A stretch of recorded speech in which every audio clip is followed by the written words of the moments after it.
Hey folks, Steve here. How you doing? Hey, this is get out of the way here. This is going to be just a short video on setting up my miter wings. I've actually had a couple of requests for this video, so I'll shoot it pretty quick. Just show you how I set up the wings, clamping, whatever. Just for those of you who have to utilize this and don't have like a total station or some other method by which you can actually cut long material. I don't need the miter wings today, but I'm going to go ahead and actually put them on. So here we go.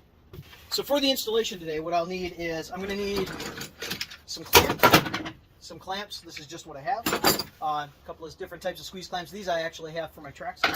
And then I just have some of these PowerTech clamps, I believe. And I have two heavy-duty material supports that are specific to this miter box stand. And that's all I need to get this thing installed. So I'll start on the short side of the saw. I actually offset my saw the right-hand side so it's not perfectly in the middle of the stand.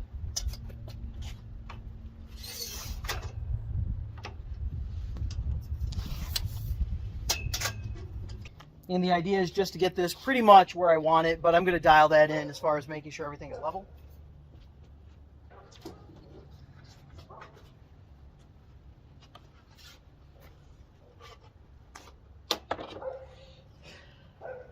One wing is actually an entire 8 feet. This other one I made from falloff, and it's a little over 6, so maybe call it 6.5. So when I offset my saw, I use the 6.5 foot side to the short side of my stand, and therefore I can still clamp and do everything I need to do. Now to clamp it in, what you can see is I have actually drilled some 20mm holes by just the same drill bit that I used to drill all the dog holes on the bench. So those are areas where I can get a clamp in there and actually make the clamping happen. So let me show you that.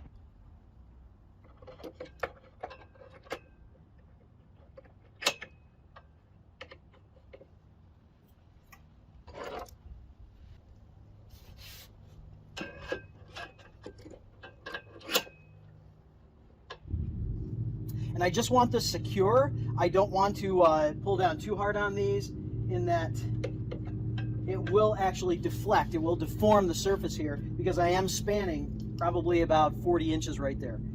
So I just want it tight. It's tight enough to where it's not going to lift, it's not going to move, and I can see that it is lined up with my deck, of course, which was the intention of this.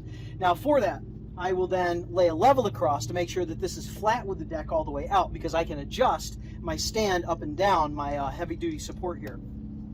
Same thing on the other side. So let's take a look at that.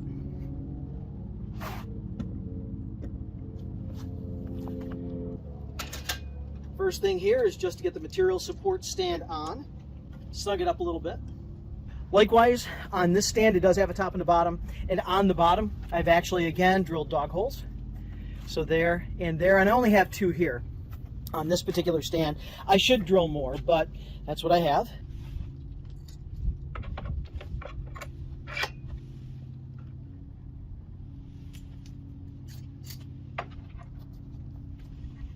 So there it is, all assembled.